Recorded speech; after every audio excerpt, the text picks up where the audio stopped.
Уважаемый Аслан Георгиевич, спасибо вам за сегодняшнюю встречу. Это дает нам большую значимость наших последующих всех спортивных, в сфере молодежной политики мероприятий. Огромное вам спасибо за сегодняшнюю встречу.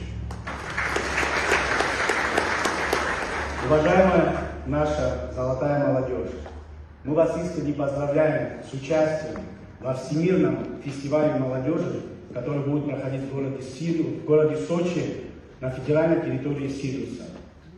У вас будет великолепная возможность познакомиться с интересными, известными, умными людьми, попробовать себя на многочисленных площадках в сфере спорта, в сфере экономики, международных отношений, науки. И это правда дорого стоит.